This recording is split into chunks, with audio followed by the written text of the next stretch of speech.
Hey everyone, I'm Holly. I'm with Port City Brewing. Like Jacqueline said, we're going to pass around a couple beers for y'all to try. And in the meantime, I'll tell you a bit about Port City and our history and kind of how we got started.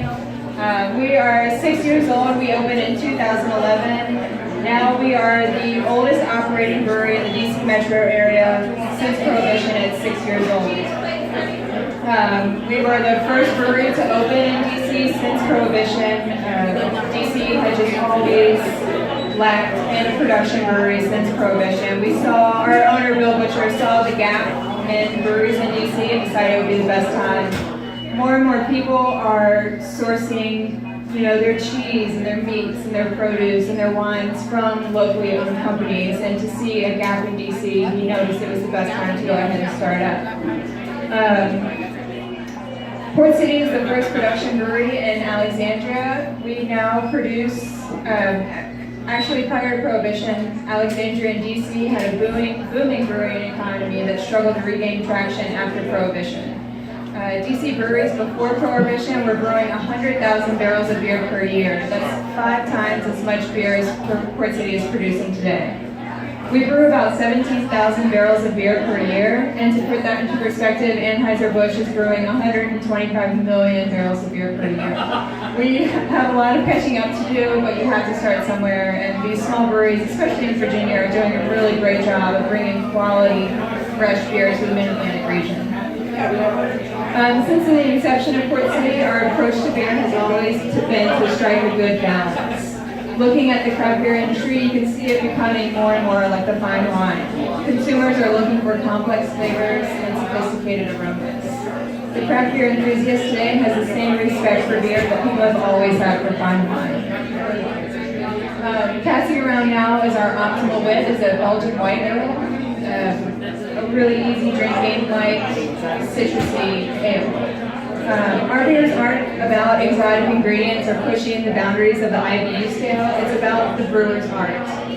The trend with craft beer lately has been to do stuff different, but a lot of times what's important and what people lose sight of is the technique and your consistency and your quality. I can buy a bunch of hops from the Pacific Northwest and a bunch of German malts and throw them together to create a beer. But what we want to do with something like Optimal Wit is take the raw wheat and some Pilsner malts and perfect a really traditional style of beer. We want people to go out and experiment with the accessible flavors. There's a ton of beers on the markets, and they're very good, but what we found is that people will always gravitate back towards balance. Less is more, and people kind of find happiness through harmony. We want you to find that in our beers. There's big beers out there to try, but once you find something that you really enjoy and want to come back to, that's who we want to be. The Optimal Wit that everyone's trying now. Never had anything like that. Never had anything like that. The Optimal Wit that we're trying right now, it kind of came from the fact that our master brewer at the time, he was dating someone that only drank Bud Light. She did not drink craft beer, and he wanted to marry her, but he just couldn't, Like she drinks Bud Light. So we set out to create a beer that she would really love. Wit beer seems like the right direction. It's a little fruity. It's not too overpowering. It's a very easy drinking beer. We grow 100% of the wheat that's used in this beer is grown right in the northern end of Virginia. That's about an hour north of Busch Gardens. We also use orange peel, coriander, and grains of paradise that I have here up on the table. Grains of paradise is a fancy name for peppercorn. It imparts a really slightly peppery notes to the beer, but overall you'll find a really nice herbal character, some light citrus, and flavors that really seem to evolve in glass. Our Optimal Wit, this is our absolute best-selling beer. It makes up about 40% of our production. To do a traditional wheat beer in a market that's completely dominated by IPAs, I think is the reason why it's done so well for us. People want these aggressive IPAs, but they also want something that's very drinkable. We do use a hop in our IPA, but it's not a bittering hop. It's to impart flavors, it's to impart aromas, and not all hops have to become bitter and just wreck your palate. You don't want something that's going to ruin the taste of everything else that you're having that night. This optimal wit will pair really well with any kind of like clam chowders, beautiful oysters, some light cheeses, and things like that. Has everyone had their sample of the optimal wit? Now, could you taste the coriander or the orange peel? Did any of those flavors stand out to you?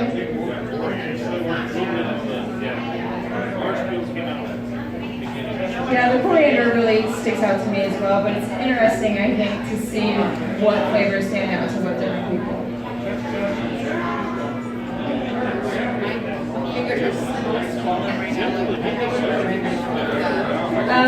We have the porter coming out next. The Optimal Wit was one of 5 years that we entered into the Great American Beer Festival. That festival is held every year in Denver, Colorado. It's the biggest beer festival in the world, and it's also one of the most prestigious. In 2015, there were 7,000 beers entered into this competition, and we won a medal for each: the Optimal Wit, the porter that we're trying today, and also our monumental IPA. To win one medal amongst 7,000 beers is an honor. It's unbelievable, really. But we won 3 medals that year. We were named Small Brew of the Year at Great American Beer Festival, and that's for the entire nation. Yeah. And something else that I want to touch on is, like, even though we won a medal and we brought that home to Virginia, we are very proud of Virginia beers. At the Great American Beer Festival, and of those 7,000 beers, people from around the country are winning these medals. California, Washington, Oregon, Michigan, these are huge beer states. And Virginia medal, with the medal counts that we won, we placed 5th at the Great American Beer Festival. It's huge for the state of Virginia, and it's a really exciting time to be brewing beers here in the state.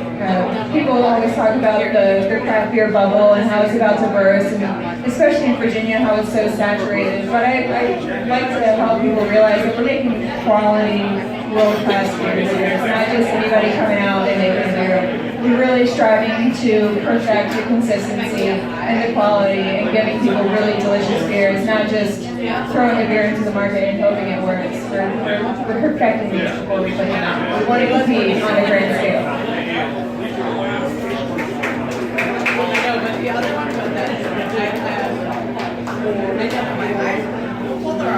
Next, I think they have the porter coming out. Is everyone familiar with the style of porters?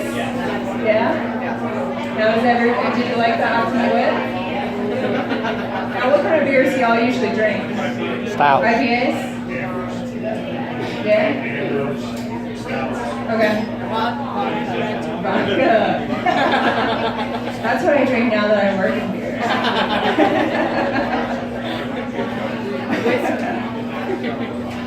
The porter that we have coming around next is the darkest beer that we make. We don't usually get into these big robust beers, but the porter that we make and that we put out now is what is most consistent with our home brewer, with what our home master brewer was brewing back in the 90s.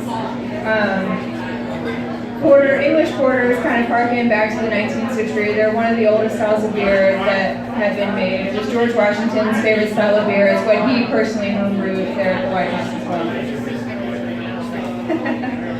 Porter remained popular around the world until the consumers started lusting for clearer beer. That's when you start to see these lighter ales, the pilsners, and those kind of burst onto the market. The popularity of the pale ale style in the 1800s and 1900s forced porters to become more or less non-existent. We didn't really see the porters come back into vogue until about the 1960s and the 1970s, when the microbrewery and the home brewery market really started to take off again. Our porter is brewed using the pale malt base, the same malt base that I have here that we use with the Optimal Wit. In fact, we use that same malt for each of our beers in our portfolio. In addition to the pale malt base, we use a black malt here that we use for coloring. This imparts the really dark color of that porter. We also use a toasted chocolate malt and a roasted coffee malt as well. We don't use actual food products. All of these flavors are coming from the art of toasting malts and getting that fine flavor out of it. We find that using malts instead of food products makes the beer a bit more complex. It's not a whole bunch of flavor up front. These flavors really evolve in a glass. They come in layers, and it's not too aggressive for you. The porter is 7.2% alcohol, but I think you'll find that it has a very clean and bright character to it. It's not very syrupy and it's not very heavy. It's not meant to sit on the palate. It's not meant to weigh you down. It's a very nice, clean, refreshing beer.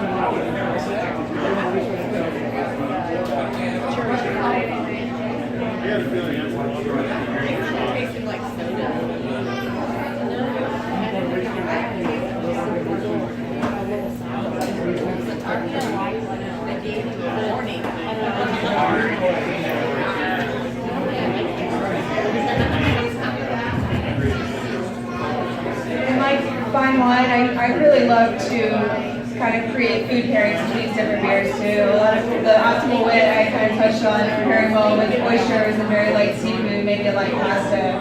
But I think drinking this porter, maybe try to envision having a smoked meat like a venison or some smoked barbecue, maybe some vanilla desserts or something chocolatey as well to pair